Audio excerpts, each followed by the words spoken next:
the story of Jacob. Jacob was a guy that did everything for himself. He manipulated people. He did everything his own way. He didn't ever want to bow his knee to anyone. It was always about what Jacob wanted his whole life.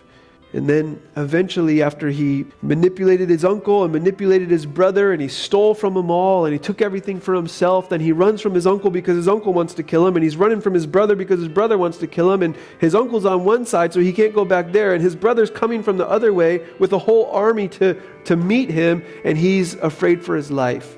And so he does all these crazy things. He put his one wife that he doesn't like first. And then he puts his other wife that he does like second, in case he's going to kill someone, kill the first wife. And then it's just crazy. Jacob's out of control.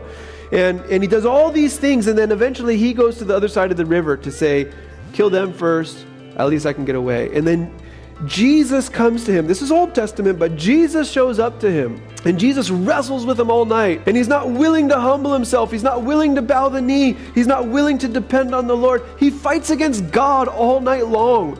You got to be determined. You're going to be fighting with God all night long. And then the sun starts coming up and God says, okay, fine. You don't want to humble yourself? Okay. And then he's ready to leave. And he touches his hip so that he can't walk. And then finally Jacob holds on to God and he says, no, you can't leave until you bless me. And for the first time in Jacob's life, he cries out to God and he says, I need you. I've been trying to do it on my own, but I need you. I can't run anymore. And it was at that place where he came to the end of himself, where he had nothing else he could do. He couldn't even run away from his brother anymore.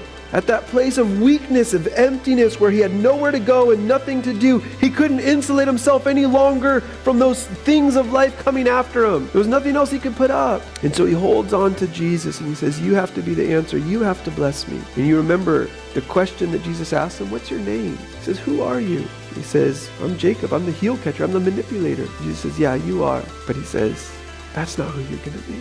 He says, I'm going to give you a new name. I'm going to give you a new identity.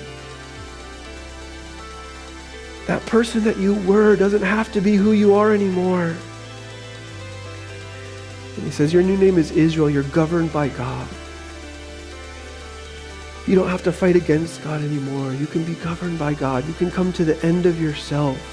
And you can learn that there's a power there. You don't have to fight for yourself. You can allow God to fight for you. You can experience the power of God to change your life and to no longer have to resolve all your own problems. You can put your life in God's hands and allow His power to be demonstrated through your life.